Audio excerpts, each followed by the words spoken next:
What is up, y'all? This is literally my third time filming this video because every single time that I film it, I go to sit down to edit it and then something has changed and then I have to refilm it. So I'm like, oh my gosh, hopefully now this time you guys will actually be seeing this video. Y'all, I just feel like there's channels out there, say for example, like Spill Sesh, who like report on the news but don't really give too much of their opinion. And I feel like when you do things like that, it's much more easy, obviously, to just upload a video. But when you're an opinionated person like me who always throws in my 2 cents and not just reports on the news, I feel like it's kind of difficult. Do you know what I mean? Because say, for example, obviously, as you guys can tell by the title of the video, we're talking about Glamlite being exposed and being called out. Well, I had some opinions, right? And say, for example, because I only heard from the influencer, I was like, oh my gosh, this seems a little bit shady, right? And then I heard from the brand owner of Glamlite, and then I'm like, hold on, wait, my opinion's changing a little bit. And then now the influencer commented back to that. So I'm just like, oh my gosh, I'm getting all over the place with this. And obviously when you're an opinionated person like myself, I don't want to just upload a video that has a whole bunch of opinions that obviously have been formed based upon what I have only seen thus far. And then when things change, obviously my opinion changes yet again. Do you know what I mean? So I do want to let you guys know, obviously, as you guys can tell by the title of today's video, we're going to be talking about Glamlite because they are being called out by an influencer by the name of Christian Chanel. Now, I'm just like letting you guys know this. This is going to be two parts, okay? Because there's a lot of TikToks to play, and there's a lot to talk about. So within this video, basically, it's going to be the influencer side of the story, and then in the next video, it's going to be the like owner of Glamlite side of the story. And y'all, I'm gonna let you guys know I'm gonna try, okay? And you guys know this is like really, really hard for me because if you guys watch my channel, you already know that I'm a very opinionated person. I'm gonna try my hardest to not throw my opinions out there because I'm gonna be quite honest with you guys, I am very confused about this. I see both sides of the story here and I'm kind of like, I don't know what to believe. It's literally one of those situations to where you're presented with these facts and you're like, okay, I hear this person's side of the story and then I hear this person's side of the story and then the truth lies somewhere in between. Do you know what I mean? So I'm like, I feel like it's very difficult to like make an opinion about this because you're gonna sound bipolar. So that's why I'm like, I'm gonna try my hardest to not give too many opinions, even though I'm just like, y'all know me, I just always be like blurting things out, but then I'm just kind of like, okay, no, I really do see both sides of the story on this. So needless to say, Glamlite is getting called out by an influencer. I will be playing a couple TikToks within today's video so that way you guys hear her side of the story. And I am so, actually, if I'm being quite honest with you guys, this is probably the most that I'm so like curious of your guys' opinions about this, only because I feel like I'm just in that middle line to where I'm like, I don't know what to believe. Like, I really don't know what to believe. So I will be giving you guys all the facts. Do keep in mind, this is going to be a two-part series. So make sure you guys turn on your post notifications to see when I post the second one. Because basically within that second one, I'm going to play the owner of Glamlite's, like her side of the story. But then I'm going to play the influencer's response to that. In today's video, this is only going to be the influencer's expose of Glamlite. So do keep that in mind. I really do feel like after the second one, you guys are going to get the full side of the story. And then let's all like gather our thoughts and like, come to a conclusion here. Cause I'm like, y'all, if you guys had to pick a side, who would it be? I'm so curious. But anyways, let me shut up. We have a lot to talk about. Don't forget, as usual, we have new podcasts coming out every single Wednesday. It'll be linked down below. And then new travel vlogs too. So those will be linked down below. Make sure you guys go show some love. Don't forget to give a thumbs up on this video. It really helps me out and I would appreciate that. So let's go and get into it. As I stated in the intro, an influencer by the name of Christian Chanel made an expose. And y'all, I am just going to keep it real with you guys. When I first saw this, I was like, damn, this is kind of messed up. Basically what she did is like she did a stitch to Fanita. If you guys don't know who Fanita is, she's really popular on TikTok. She actually creates a podcast here on YouTube. And I think I told you guys before, I really like her podcast. I feel like she is so entertaining. I feel like she is so fun. Well, basically she made this TikTok to where she was saying that content creators that are POCs don't get paid half as much as white content creators do. So this girl stitched that and basically said like, try not getting paid whatsoever. And then in her first TikTok, y'all, I feel like she was being very vague. She wasn't really saying the name of the brand, but then she created more TikToks and then she put Glamlite on blast and actually said their name. Now, when I first saw these TikToks, I was like, okay, low key, like I see where she's coming from. I feel like this is really messed up. Like, y'all, you guys are going to see within the TikTok, she's stating that she's made this brand tens of thousands of dollars and she basically was looking to work with them for kind of like sponsored content. And basically she said that they didn't have it within their budget to work with her. And this is where things, once again, take it with a grain of salt because you guys have to hear the full story. This is where things get a little bit confusing is because it's kind of like as soon as you hear her side of the story, you're like, what the hell? Yeah, screw Glamlite. They're shady. but then obviously Glamlite does have a side of the story too. So I do want to start this off by playing the very first TikTok that this content creator did upload, and then after that we will play the full-on expose of Glamlite. And I feel like that one is going to have way more detail, so just stay tuned. Go ahead and check this one out first. Who do you think gets paid less, has more followers, better engaged? Try not getting paid at all. So late last year, I generated almost $100,000 in literally like 2 or 3 months of this makeup brand that joined TikTok. Now, specifically, the number is $92,335.58, with the total products being sold 5,290, and total views for like all of my videos for this brand being 4,595,616 views. Granted, I literally had less than 100,000 followers at the time, and there were like no ads, no paid posts, like none of that like pay to play type crap. Now, as a small creator, this was definitely a big deal for me, and I guess this was also a big deal for the brand, because back in December, they did invite me to their headquarters for like a cute little, during this meeting, they thanked me for selling them out of their products that literally had just been sitting in their warehouse for like God knows how long. And then they also presented an opportunity for me to be like the face of their newest Black History Month campaign, because what sells better than being Black? Now, mind you, up until this point, I had no formal contractual business with this brand. We had not discussed commission rates. We did not have any sort of like contract in terms of like me promoting their products, anything like that. So everything up until this point was just like me organically, naturally promoting their products, because I actually did like. And if you're wondering, yes, this brand is definitely glam, but they lightweight just don't respect Black creators, or at least me. So anyways, they mentioned me being like the face of this Black History campaign because like I'm Black or whatever. And I'm like, okay, well, I talked to my manager, because clearly there are like other things that go into being the face of a campaign. Immediately the vibe changes and they're like, oh my God, well, you know, we don't really have the budget. Well, like, how do you not have the budget when literally in December of 2023 alone, I personally raked in about $72,000 for that brand? On top of that, they allegedly just paid a non-Black male creator, I want to say upwards of $1 million plus residuals for a campaign or collaboration. And they've had collaborations with Michaela, and I know sis costs a pretty penny. So like, let's just not even play. Nonetheless, I guess the owner tried to like appeal to me with the whole like, well, I'm also a Black woman, which granted, not to my knowledge has she ever even like publicly admitted that. And actually, as a matter of fact, in the bio of the brand itself, there is a Dominican flag, and it says like woman of color owned with a Dominican flag. Like, I've not ever seen her acknowledge her Blackness, and quite frankly, she is passing, but that's like a whole different story.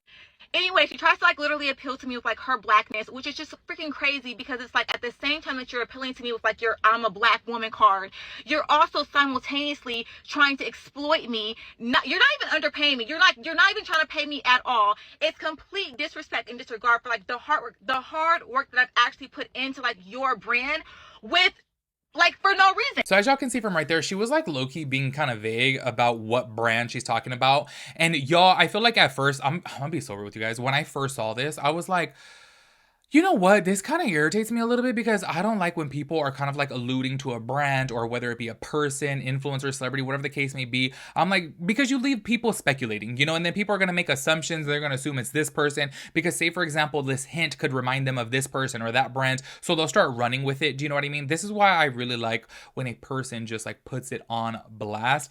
And look, I'm gonna keep it so real with you guys. This has actually ruined my career, like straight up being so real with you guys, is when you do put brands on blast and you do speak negatively about a product or a person or brand owner, a brand in general, products from a brand, whatever the case may be. It really does hurt you, because say for example, somebody like me, when I don't like a product, I low-key get irritated about it, because y'all, I'm broke. So like, if I come out of pocket $60 for a foundation and I don't like it after everyone online raves about it, I get heated about it. I'm like, this product fucking sucks. I don't like it. Brands will see that and be like, I don't want to work with this guy. Look at the way he talks. You know what I mean? But that's just me. That's who I am. So I do understand why people are scared, obviously, to like speak out about a brand. I totally get it. But once again, you're leaving so many assumptions in people's heads.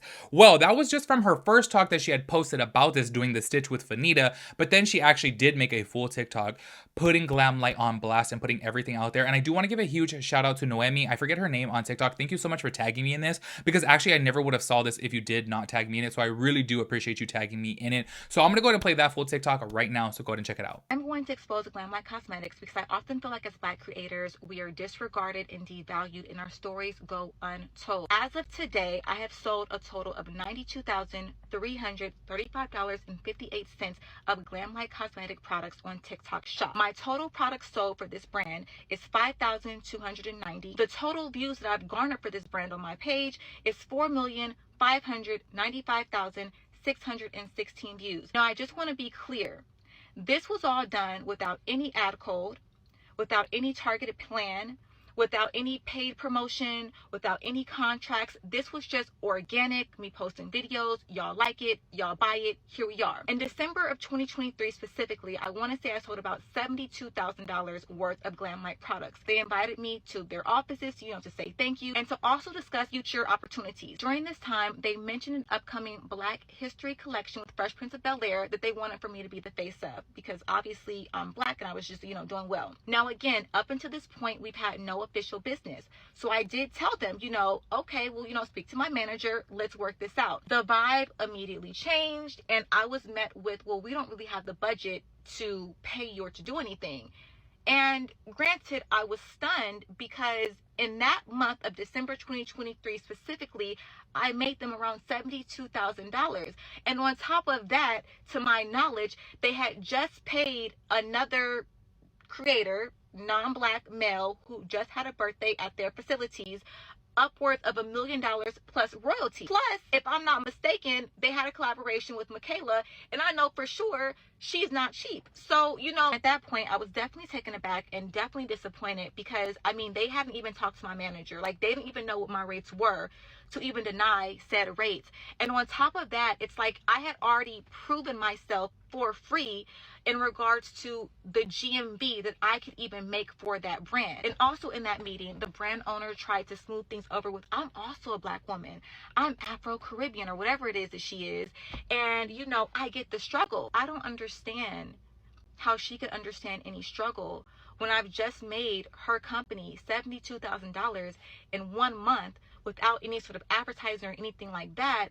And she is to my face devaluing me and not even giving me the same common respect or courtesy to even speak to my manager or discuss any sort of possibility for anything financially when it comes to me being the face of a campaign that she wants to essentially exploit me as being, a Black person. Her brand is inclusive. Her brand is diverse. Well, it just seems very performative to me. But hey, that's just me. Nonetheless, at the end of the meeting, I did share with them, hey, you guys have me with this particular commission rate. That's not my normal commission rate. Can you please up my commission rate? I was told they didn't know how to put me on a targeted plan, but they would try to figure it out.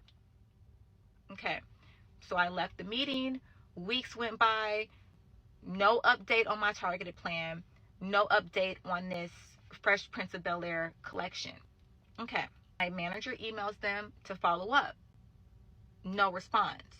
I didn't get a response until 4 months and 6 days later, in which still no update on my targeted plan. My plan still has not changed with this brand, although I've not posted any new videos about this brand, as well as that same collection that they told me they had no budget for me for, is the same collection that they invited for me to come out to the event for. As if the December meeting was not a big spit in the face, that email was an even bigger slap in the face. I could have just left it at being disrespected back in December, but to circle the block and not respond for 4 months and 6 days, and then to email my manager back with basically nothing.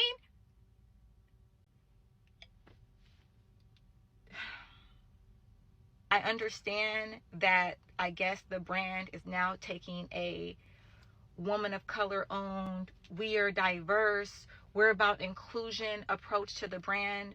However, as the great Kendrick Lamar said, you are not a colleague, you are a colonizer. And that definitely rings true in this case. And I am just so disappointed and I'm so disgusted in the behaviors of the owner of Glamlite Cosmetics and just of Glamlite Cosmetics in general. I hope that you guys do not have a similar experience, and I don't wish any hate upon the brand. I'm just sharing my story. Bye. As y'all can see from right there, she put Glamlite on blast, and obviously she did make a lot of accusations. I do gotta keep it real though. This is where things get a little bit tricky because me personally, and I'm sure you guys have known this about me before, I have always said I like to see receipts, whether it be in the form of an email, text message, screenshot, screen recording, whatever the case may be. I like to see a little bit of something so that way I can believe it a little bit more. And I have to say, this is where things do get tricky because when you hear her side of the story, I'm sure you guys are probably all like, damn, like, yeah, screw Glamlite. But then obviously there is another side of the story too, and this is where things get really, really tricky. I'm gonna be so real with you guys.